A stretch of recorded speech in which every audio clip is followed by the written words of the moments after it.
মানুষ সুখী জীবনযাপনের প্রতি এতটাই অভ্যস্ত হয়ে পড়ে যে একটা ছোট্ট সমস্যা এলেই সে সবার থেকে সাহায্য চাইতে শুরু করে দেয়।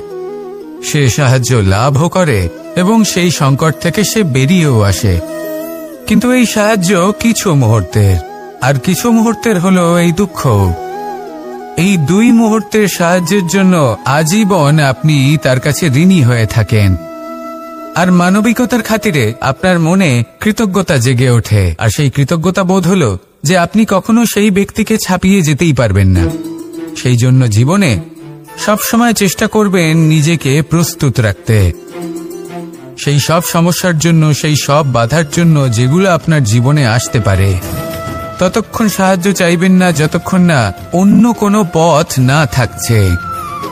সাহায্য চাওয়া অনুচিত নয়, কিন্তু সাহায্য চাইলে এবং সাহায্য পেলে আপনি আজীবন কৃতজ্ঞ এবং ঋণী হয়ে থাকবেন।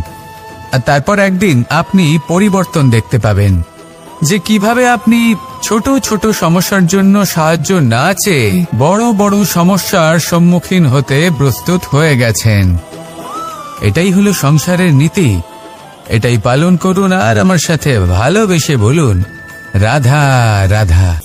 এই সংসারে যখন সাফল্যের পথে আপনি অগ্রসর হবেন, তখন আপনার পরিশ্রম, একাগ্রতা, সাহসের সাথে সাথে সমাজের মানসিকতাও সহ্য করতে হবে। প্রত্যেক ব্যক্তি কিছু না কিছু ভাবেন, কিছু না কিছু বলেন। কিছু মানুষ এমন আছেন যারা ভাববেন যে আপনি কিছুই করতে পারবেন না। তারা আপনার নিন্দা করবেন, আর এই নিন্দার কথা ভেবেই আমরা ভয়ভীত হয়ে পড়ি। সেই কারণে নিজেদের আশা, নিজেদের বিশ্বাস হারিয়ে ফেলি। এবার যদি সেই নিন্দার ভয়ে আমরা লক্ষ্যচ্যুত হই, তাহলে সেটা অনুচিত। সেই জন্য জীবনে শুধু পরিশ্রম করতে থাকুন, সামনে এগোতে থাকুন। যেই দিন আপনি আপনার লক্ষ্য লাভ করবেন, সেই প্রত্যেক ব্যক্তি যারা নিন্দা করছিলেন তাদের দৃষ্টি আপনা থেকেই পাল্টে যাবে, ঠিক কিনা? এই সংসারকে যা প্রাণ চায় তাই বলতে দিন। যদি আপনি কারোর কথা শুনতে চান, তাহলে নিজের অন্তরের কথা শুনুন। সেটাই আপনাকে উচিত পথে নিয়ে যাবে। সামনে অগ্রসর হতে থাকুন, পরিশ্রম করুন। এমন একটা দিন আসবে যেদিন এই নিন্দুক ব্যক্তিরা আপনার লক্ষ্য প্রাপ্তির উদাহরণ সবাইকে দেবে। আসুন আমার সাথে ভালোবেসে বলুন, রাধা রাধা। असतो मा सद्गमय, तमसो मा ज्योतिर्गमय, मृत्युर्मा मृतंगमय। জ্ঞান সেটাই যা অসত্য থেকে সত্যের পথে চালিত করে। প্রকাশ সেটাই যা অন্ধকার থেকে আলোর পথে নিয়ে আসে। জীবন সেটাই যা মৃত্যু থেকে অমরত্বের পথে নিয়ে যায়। এবার এই তিনটে, জ্ঞান, জীবন এবং প্রকাশ, একই রকম। শূন্য থেকে এর উৎপত্তি হয় এবং আস্তে আস্তে আপনার জীবনে বিস্তার লাভ করে। এবার আমরা এটাই ভাবি যে কেমন করে এই তিনটিকে আগলে রাখা যায়। এর উত্তর হলো, এদের আগলে রাখার প্রয়োজনই নেই, ভাগ করে দিতে হবে। কোনো বৃক্ষকেই দেখে নিন, একটি বৃক্ষ অনেক বছর ধরে বেঁচে থাকে। কেন? কারণ সে ভাগ করে দিতে জানে। সে নিজের বীজ ছড়িয়ে দেয়, এই ধরিত্রীতে দেয়। সেই বীজ যা অঙ্কুরিত হয়ে এক নতুন বৃক্ষকে জন্ম দেয়। শুধু ছড়িয়ে দিয়ে একটি বৃক্ষ জীবন দান করতে পারে। যদি কোনো ব্যক্তি জ্ঞান ছড়াতে শিখে যান, যদি প্রকাশ, আলোর কিরণ ছড়িয়ে দিতে শিখে যায়, কোনো ব্যক্তি তার জীবনের সুখ ছড়িয়ে দিতে শিখে যান, তাহলে তিনি মৃত্যুর পরও মৃত হন না। এই ভাগ করে দেওয়ার সুখটাই কিছুটা আলাদা। এই সুখ অনুভব করুন আর আমার সাথে ভালোবেসে বলুন, রাধা রাধা। আপনি কখনো কোনো সরোবরের দিকে তাকান, যার জল হলো শান্ত, স্থির। আপনি স্পষ্ট দেখতে পাবেন সেই সরোবরের তলদেশে কি রয়েছে। তাতে সাঁতরে বেড়াচ্ছে সুন্দর মাছ, চকচকে কিছু পাথর, স্বর্ণরূপী বালি, সবই আপনি দেখতে পাবেন। কিন্তু যখনই আপনি একটা ছোট্ট পাথর তুলে সেই জলে ছুঁড়ে ফেলবেন, তখন সেই জল বিচলিত হবে আর সেই স্পষ্টতা ন্যূনতম হয়ে যাবে। তারপর কিছুই স্পষ্টভাবে দেখা যাবে না। এই ঘটনা মানুষের সাথেও ঘটে। মানুষ যদি বিচলিত হয়ে পড়ে, তখন সে বুঝতে পারে না যে বর্তমানে কি হয়ে চলেছে আর ভবিষ্যতে কি করা উচিত। কিন্তু সেই মানুষ যদি শান্ত থাকেন, স্থির থাকেন, ধন্যাত্মক থাকেন, তাহলে নিশ্চিত রূপেই বুঝতে পারবেন যে বর্তমানে কি করতে হবে আর ভবিষ্যতে কি করতে হবে। তাই নিজের মধ্যে সেই স্থিরতা আনুন, সেই ধৈর্য ধরুন, নিজেকে শান্ত রাখুন আর সবার মধ্যে ভালোবাসা ছড়িয়ে দিন। এই মন প্রসন্ন হয়ে বলবে, রাধা রাধা। এমন অনেক মানুষ আছেন যারা আমাকে ভগবানের পরিভাষা জানতে চান, যে ভগবান আসলে কি, তিনি কেমন। এবার দেখুন, ভগবান হোক বা আপনার স্বপ্ন হোক বা আপনার লক্ষ্য হোক না কেন, সেই লক্ষ্য তখনই পূর্ণ হয়, তখনই তাকে লাভ করা সম্ভব যখন আপনার দৃষ্টিভঙ্গি মঙ্গলময় হয়, যখন আপনি নিজে মনে করবেন যে আমি যেটা পেতে চাইছি তা শুভ। উদাহরণস্বরূপ, কোনো পাখিকে দেখুন, সে গাছের ডালে বসে এবং সেখানেই বিশ্রাম করে, কিন্তু পড়ে না। কেন? কারণ ওর বিশ্বাস যে যে শাখার উপরে ও বসে আছে সেটাই হলো ওর বাসস্থান। যদি আপনি বিশ্বাস করেন, তাহলে আপনি পাথরের মধ্যেও ভগবান দর্শন করতে পারবেন। আর যদি বিশ্বাস না থাকে, তাহলে যদি ভগবান সামনে দাঁড়িয়েও থাকে, তবেও আপনার বিশ্বাস হবে না। তাই বিশ্বাস করতে শিখুন। এই বিশ্বাসের আধারেই আপনি সেই সব কিছু পাবেন যা আপনি পেতে চাইছেন। আসুন আমার সাথে ভালোবেসে বলুন, রাধা রাধা। গুরু, যিনি পথ দেখান, আমাদের জীবনে অত্যন্ত গুরুত্বপূর্ণ, অত্যন্ত আবশ্যক। কিন্তু কিছু মানুষ মনে করেন যে গুরুর কোনো প্রয়োজন নেই, কারণ এই সমগ্র জ্ঞান মানুষের অন্তরেই নিহিত রয়েছে। এবার প্রশ্ন এটাই, যদি সমস্ত জ্ঞান মানুষের অন্তরে নিহিত থাকে, তাহলে গুরুর কি প্রয়োজন? আর যারা আজ পর্যন্ত গুরুকে মেনে এসেছেন, তারা কি অনুচিত করেছেন?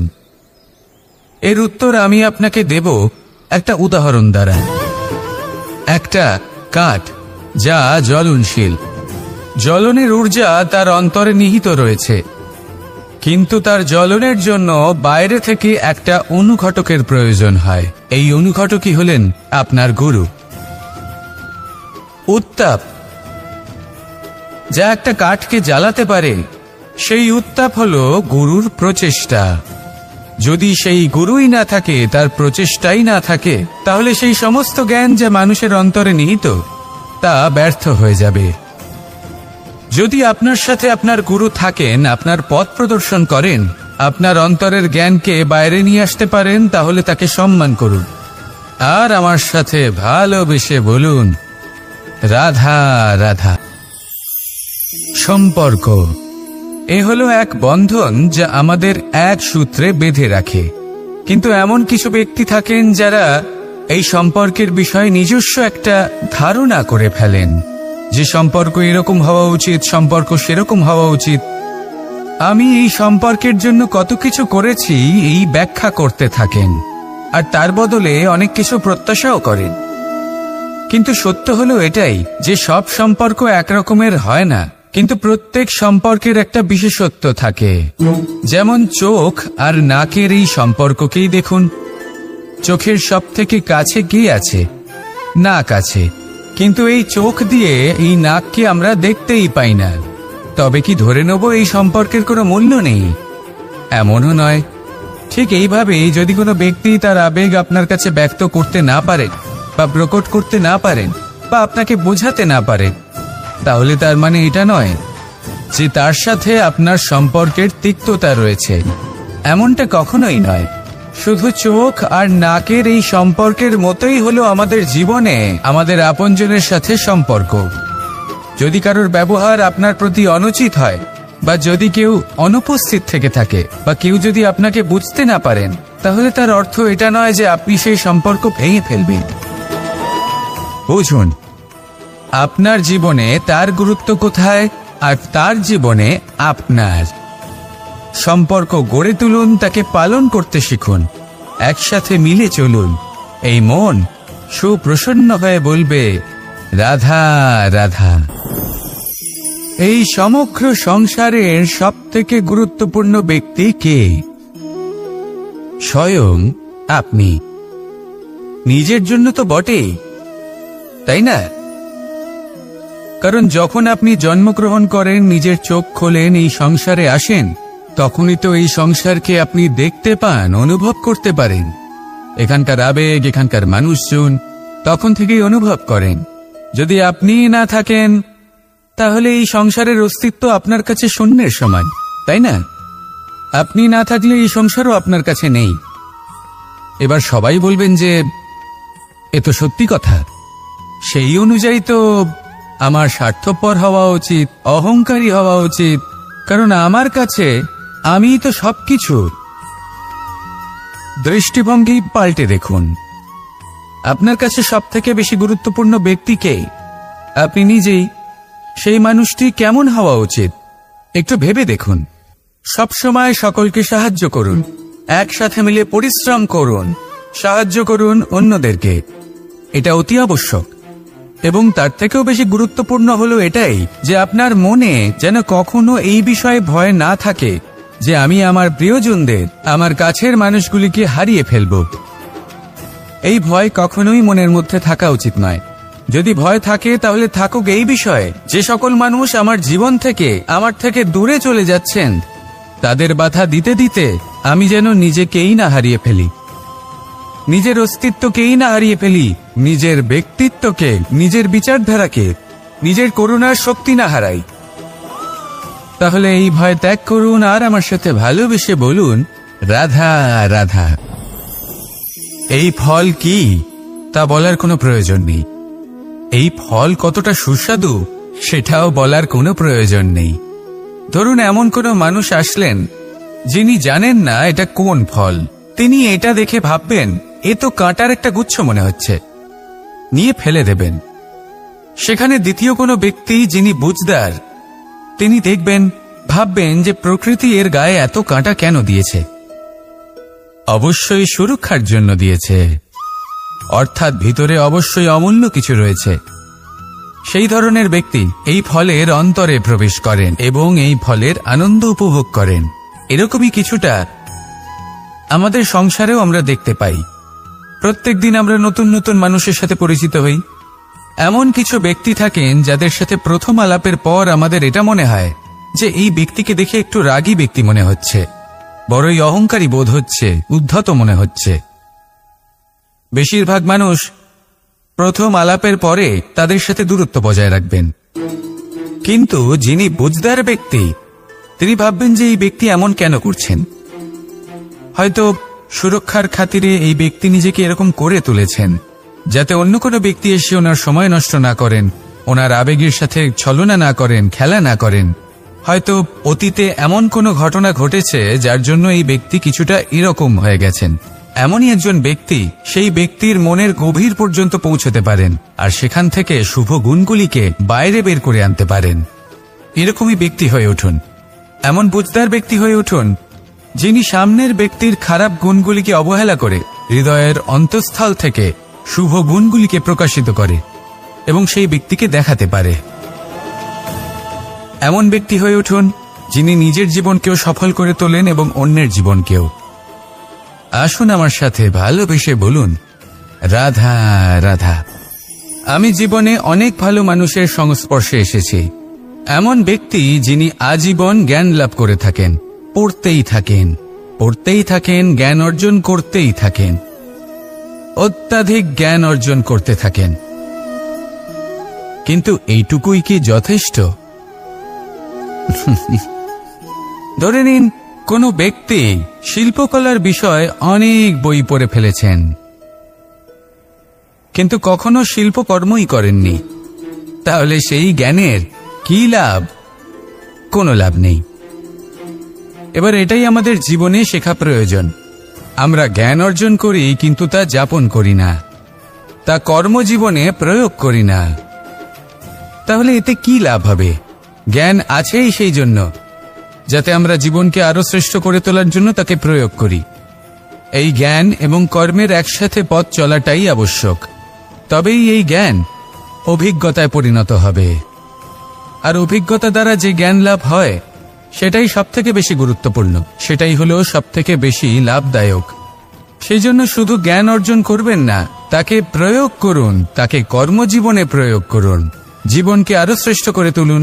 আর আমার সাথে ভালোবেসে বলুন, রাধা রাধা। এটা হলো একটা সাদা পাতা। এবার এতে আমি যাই লিখব সেটাই এর অস্তিত্ব হবে। এতে আমি প্রেমের কিছু কথা লিখে একে প্রেমপত্র বানিয়ে তুলতে পারি। মাতা পিতার জন্য একটা শুভ সংবাদ লিখতে পারি। শত্রুর বিষয়ে সতর্ক করব বলে সেনাকে একটা সংবাদ লিখতে পারি। দ্বারকাবাসীর জন্য কোনো সংবাদ পাঠাতে পারি। যাই লিখব এই পত্র সেটাই হয়ে উঠবে। সেই রকমই হলো আমাদের জীবন। আমরা যেমন কর্ম আমরা করব, আমাদের অস্তিত্ব এবং ব্যক্তিত্ব ঠিক তেমনই হয়ে উঠবে। যদি আপনি একটা অসাধারণ, উজ্জ্বল এবং সম্মানজনক জীবনযাপন করতে চান, তাহলে তার একটা রহস্য আপনাকে বলি। যেমন কথন হবে, কর্ম তেমন হবে। অর্থাৎ যতটুকু বলেছেন ততটুকুই করুন, আর যতটুকু করেছেন ততটুকুই বলুন। এই একটা নিয়ম যদি আপনারা পালন করেন, তাহলে এই সংসারের সমস্ত পণ্ডিত আপনাকে অবশ্যই সম্মান করবেন। তাহলে এটাই করুন আর আমার সাথে ভালোবেসে বলুন, রাধা রাধা। বিন্দু বিন্দু জলেই সাগর নির্মাণ হয়। এবার এই কথা আমরা সকলে জানি।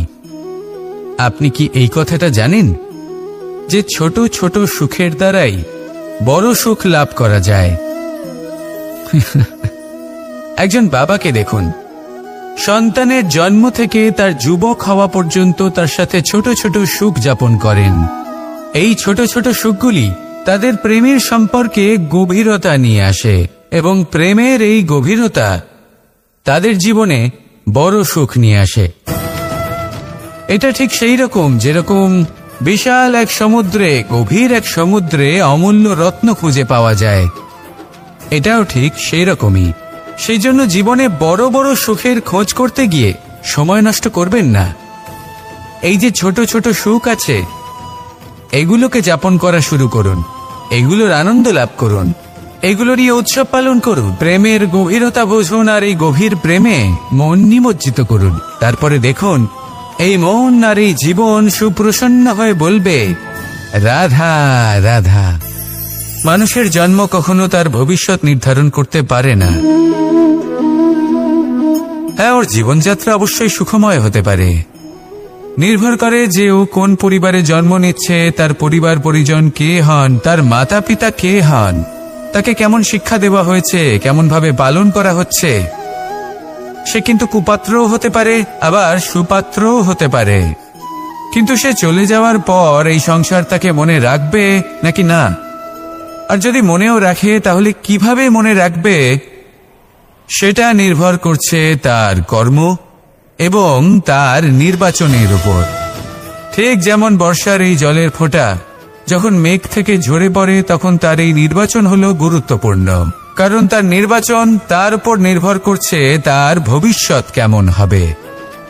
ঝিনুকের মুখে পড়লে মুক্ত হয়ে ওঠে, সাপের মুখে পড়লে বিষ, আর যদি কোনো পাতায় পড়ে তাহলে শিশিরে পরিণত হয়। তাহলে কর্ম এবং নির্বাচন দুটি জীবনে গুরুত্বপূর্ণ।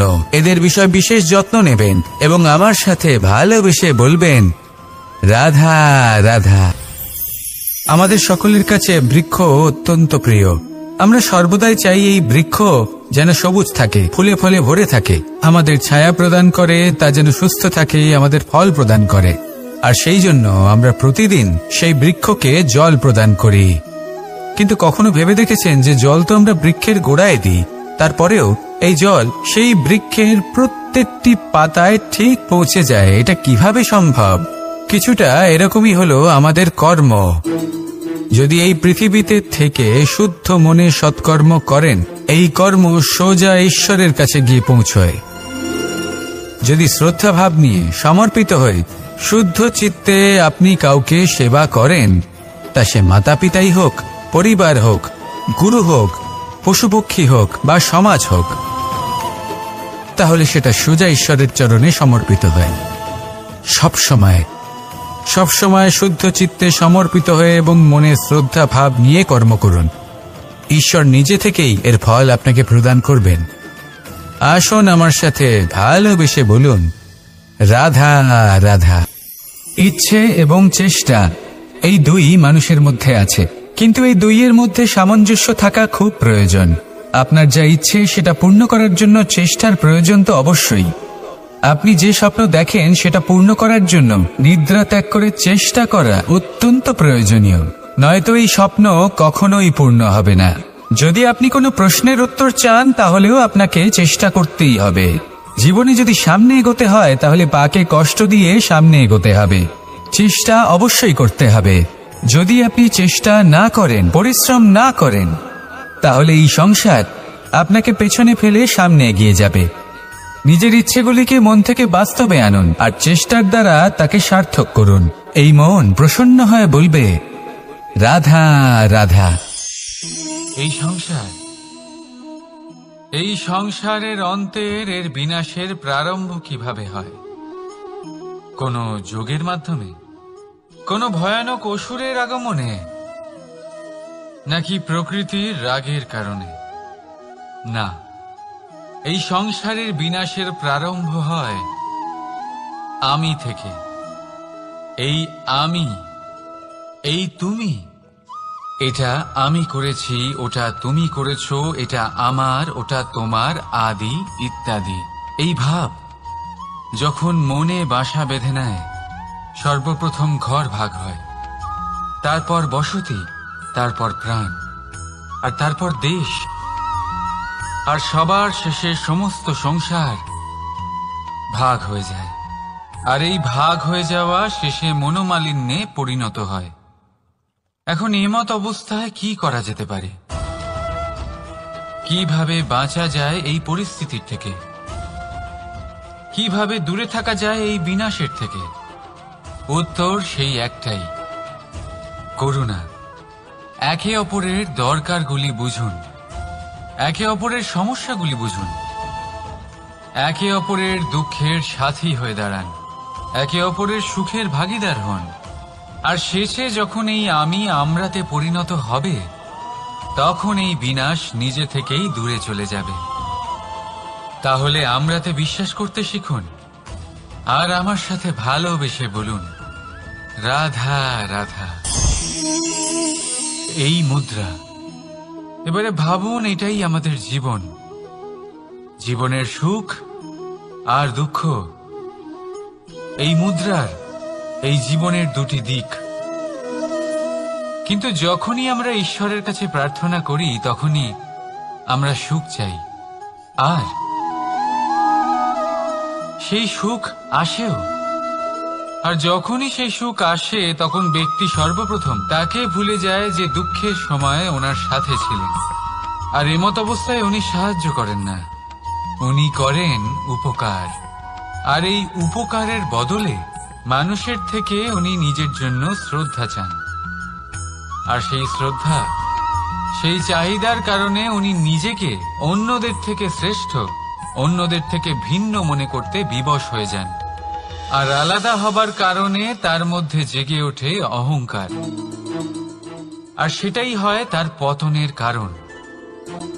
এবার এতে কি করা যেতে পারে? কি চাওয়া যেতে পারে ঈশ্বরের কাছে? এই প্রশ্ন অবশ্যই মনে আসে। ঈশ্বরের কাছে চান সুখ, শুধুমাত্র ততটাই যাতে অহংকার না আসে, আর দুঃখ ততটাই যাতে শ্রদ্ধা না চলে যায়। রাধা রাধা। এই সংসারে এমন কিছুই নেই যে সব সময় একই থাকবে। যা কিছু নির্মাণ হয়েছে তা একদিন অবশ্যই ভেঙে পড়বে, কিন্তু এই ভেঙে যাওয়ার বিশ্লেষণ আপনি কিভাবে করবেন তা আপনার উপরে নির্ভর করছে। ওই আকাশের দিকে তাকান, ওই মেঘ, ওটাও ভেঙে পড়ে, কিন্তু নিজে ভেঙে পড়ার সাথে বর্ষাকে তৈরি করে যায়। মাটির ডেলা অবশ্যই ভেঙে পড়ে, কিন্তু ব্যবহারযোগ্য মাটির রূপ নিয়ে। এই ধরিত্রীর বুকে কোনো এক বীজ যখন ভেঙে পড়ে, তখন ধরিত্রীর উপর এক বিশাল আকারের বৃক্ষ নির্মাণ করে। যদি জীবনে কিছু ভেঙে পড়ে তাহলে নিরাশ হয়ে পড়বেন না, নিজের সাহস হারাবেন না। ধনাত্মক দৃষ্টিভঙ্গি দিয়ে দেখতে চেষ্টা করুন। মনে করুন নিয়তি নিশ্চয়ই আপনার জন্য আরো ভালো কিছু ভেবে রেখেছে, যা ভবিষ্যতে আপনার প্রতীক্ষা করছে। ধনাত্মক চিন্তা ভাবনা করতে থাকুন, তারপর দেখবেন শ্রেষ্ঠ রচনা নিজেই তৈরি হবে। রাধা রাধা। চলতে থাকা, থেমে যাওয়া, বিশ্রাম নেওয়া, তারপর দম নিয়ে পুনরায় দাঁড়িয়ে পড়া, আর তারপর আবার সেই পথ চলা। এটা জীবনের অভিন্ন এক অঙ্গ, এটার থেকে আপনি পালাতে পারবেন না। কিন্তু এই অঙ্গকে আপনি নিজের জীবনে কিভাবে প্রয়োগ করবেন, কিভাবে তাকে কাজে লাগাবেন, সেই সিদ্ধান্ত আপনাকে নিতে হবে। যারা হেরে যান তারাও জীবনে থমকে যান, আবার যারা জেতেন তারাও দাঁড়িয়ে পড়েন। যারা হেরে যান তারা হাঁপিয়ে দাঁড়িয়ে পড়েন, যারা জিতে যান তারা দাঁড়িয়ে পড়েন সেই সর্বোচ্চ স্তরে পৌঁছে গিয়ে। এবার দাঁড়াতে তো আপনাকে হবেই, তা হতেই হবে। কিন্তু কখন কিভাবে দাঁড়াবেন, ক্লান্ত হয়ে নাকি সর্বোচ্চ স্তরে পৌঁছে গিয়ে, সেই সিদ্ধান্ত আপনার।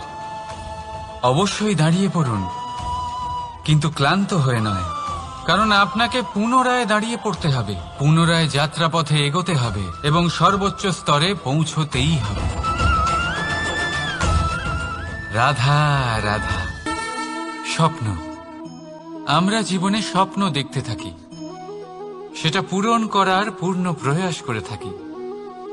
কিন্তু এই স্বপ্ন পূরণ না হওয়ার পরিস্থিতিতে আমরা ভেঙে পড়ি, ছিন্ন বিচ্ছিন্ন হই, আর তারপর এই বোঝা আমরা আগামী প্রজন্মের ওপর রীতিমতো চাপিয়ে দিই। আমরা এটাই মনে করি যে আমরা যেটা হতে পারিনি সেটা আমাদের সন্তান অবশ্যই হবে। আমরা যা কখনো পাইনি আমাদের সন্তান অবশ্যই তা পাবে। এটা যে অনুচিত সেটা আমরা ভাবি না, কিন্তু এটা ভুল, আর এই ভুল আমরা সকলেই করে থাকি। সন্তান প্রকৃতি আর পরমাত্মার আশীর্বাদ, ওদের ভেতরে তাদের নিজের একটা অস্তিত্ব লুকিয়ে থাকে, সেটা মন দিয়ে দেখুন তো। আপনি শুধু ওই সন্তানকে জন্ম দিয়েছেন, কিন্তু ওর জীবন আপনার নয়। তাই নিজের সন্তানের সাথে থাকুন, সময় কাটান, ওদেরকে ভালোবাসুন, সবসময় প্রেরণা দিন, কিন্তু প্রেরণা দিন ওর নিজের অস্তিত্বকে বাড়ানোর জন্য, ওর নিজের স্বপ্ন পূরণ করার জন্য, আপনার স্বপ্ন পূরণ করার জন্য নয়। ওদের অস্তিত্বকে পূর্ণাঙ্গে বৃদ্ধি পেতে দিন। রাধা রাধা। এই পুকুর দেখছেন আপনি, পুকুরের জল কখনো প্রবাহিত হয় না, একই স্থানে জমে থাকে, আর সেই কারণে কিছুদিন পর ময়লা হতে শুরু করে। কিন্তু তাও আমরা একে ত্যাগ করি না, আমরা তবুও একে পুজো করি। শুধুমাত্র এই কারণে নয় যে অতীতে সে আমাদের তৃষ্ণা মিটিয়েছে, কিন্তু এই কারণেও যে যদিও বা সে ভবিষ্যতে আমাদের তৃষ্ণা না মেটায়, কিন্তু প্রয়োজন হলে আগুন অবশ্যই নেভাতে পারে। ঠিক সেই রকমই হয় আমাদের সম্পর্ক, সম্পর্ক যা আমরা বহু বছর পরিশ্রম করে তৈরি করি, যে দরকার পড়লে আমাদের সহায়ক হয় কোনো না কোনোভাবে। সেই জন্য সম্মান করতে শিখুন এই সম্পর্কগুলিকে, শিখুন এই সম্পর্কগুলিকে অটুট রাখতে। কথায় কথায় এই সম্পর্কগুলিকে ভেঙে দিতে শিখবেন না। রাধা রাধা। বিষ, এই শব্দটা শুনলেই মনে অনেক কল্পনা জন্ম নেয়।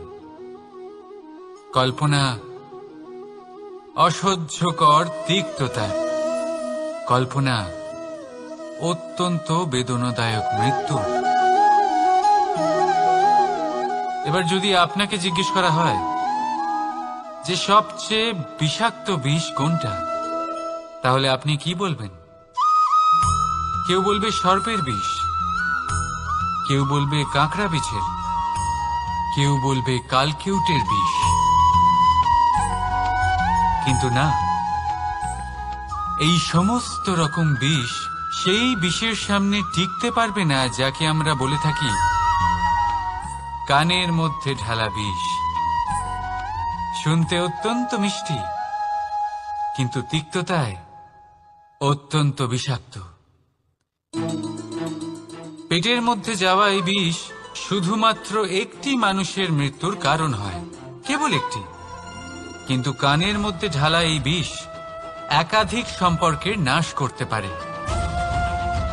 আর এটাতে সেই ব্যক্তির ভুল নেই যে আপনার কানে বিষ ভরেছে, আপনি তাকে দোষ দিতে পারেন না। এখানে দোষ আপনার নিজের, যে এই বিষকে আপনি নিজের উপরে প্রভাব ফেলতে দিয়েছেন, এই বিষকে সুযোগ দিয়েছেন আপনার ক্ষতি করতে। এটা আপনার ভুল। সেই জন্য কুমন্ত্রণায় কখনো কান দেবেন না। আপনার মনে ভালোবাসার দৃঢ়তা জাগিয়ে তুলুন আর নষ্ট করে দিন এই সংসারের সমস্ত বিষের প্রভাবকে। রাধা রাধা। জীবন, আমাদের এই জীবন, সুখ আর দুঃখ, এই দুইয়ের মিশ্রণ। এদের সংমিশ্রণই জীবনের ভারসাম্য বজায় রাখে। এখন এই সুখ, সুখ এমন এক বস্তু যাকে সবাই খুঁজে চলেছে। দুঃখ এমন এক অনুভূতি যা সবার কাছে আছে।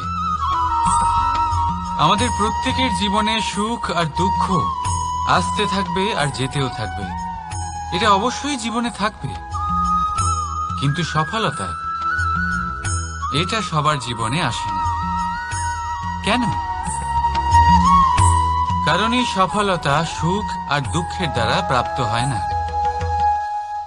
সফলতা প্রাপ্ত হয় নিজের উপরে বিশ্বাস করতে থাকলে। আকাশের ওই সূর্যকে দেখুন, সূর্যের বিশ্বাস আছে নিজের উপর যে সে সমস্ত জগৎকে আলোকিত করতে পারবে, নিজের প্রথম রশ্মি দিয়ে অন্ধকারকে দূর করতে পারবে।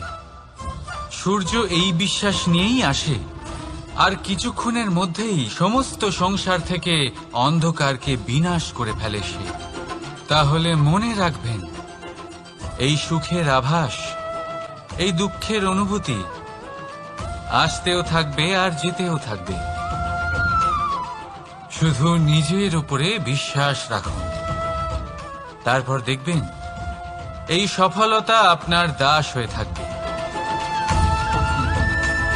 রাধা রাধা।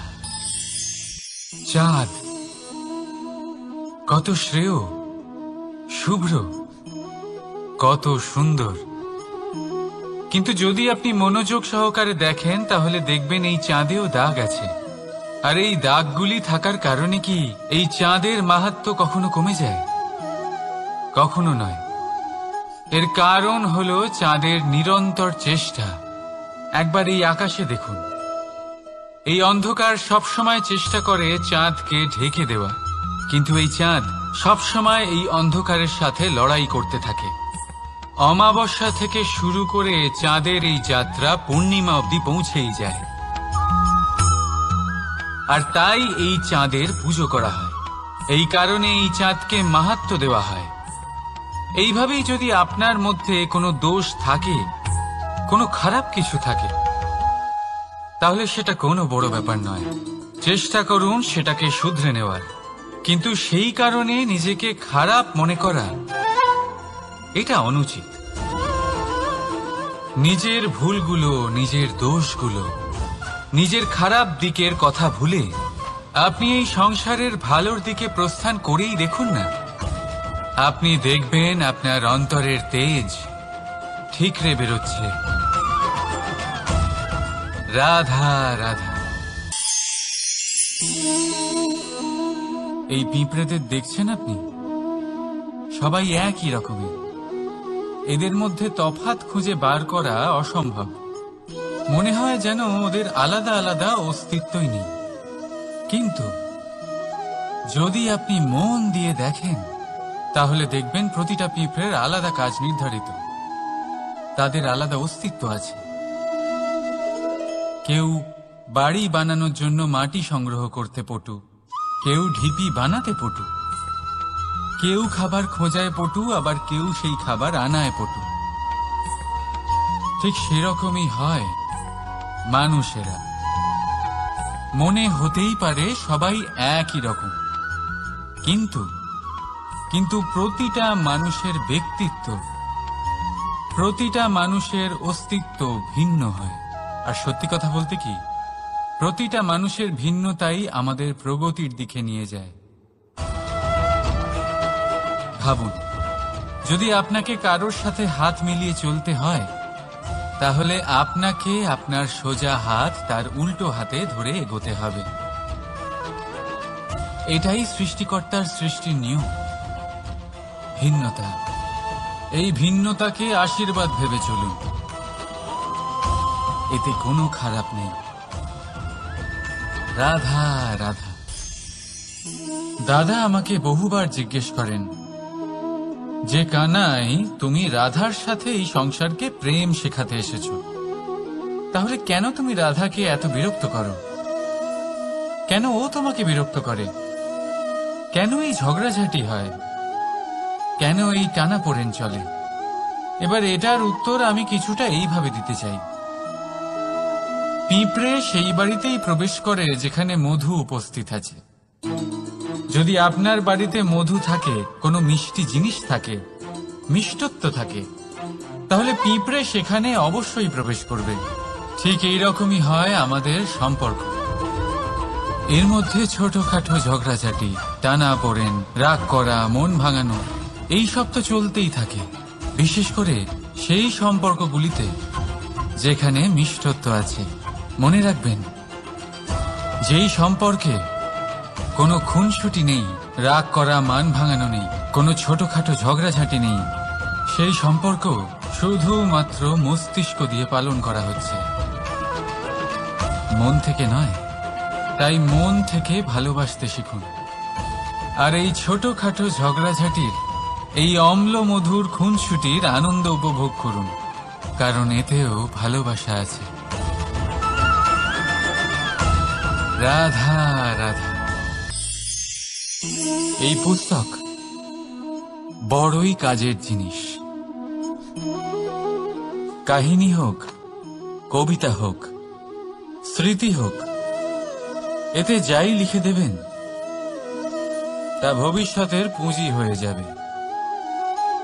কিন্তু যদি কখনো এমন হয় যে এই পুস্তক ময়লা হয়ে যায়, বা যদি কোনো পাতায় আপনি ভুল করে কালি ফেলে দেন, বা কোনো বাক্য লিখতে গিয়ে আপনি ভুল করে ফেলেন, তাহলে আপনি কি করেন? সেই পুস্তক কি আপনি তুলে ফেলে দেন?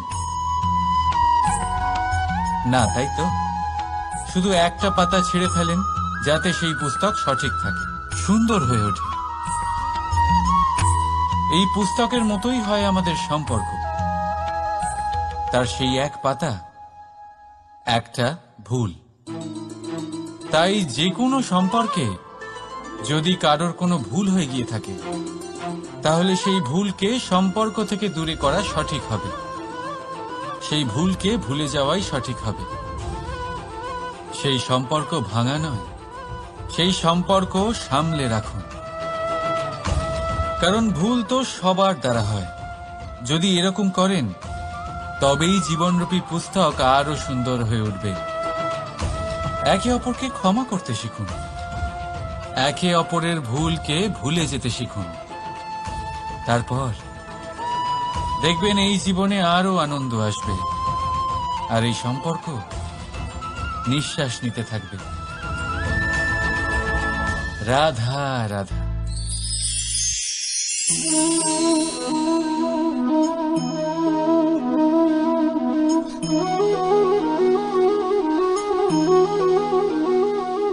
আমার এই ছায়া দেখতে পাচ্ছেন আপনি? প্রকাশের স্রোত যখন মধুর আর দূরে থাকে, তখন এই ছায়া লম্বা হয়ে যায়। কিন্তু যেই প্রকাশের স্রোত মাথার উপরে চলে আসে, এই ছায়ার আকার ক্রমশ ছোট হতে থাকে, আর অন্ধকারে তো এই ছায়া বিলুপ্ত হয়ে যায়। কিছুটা এরকমই হয় আমাদের অহংকার।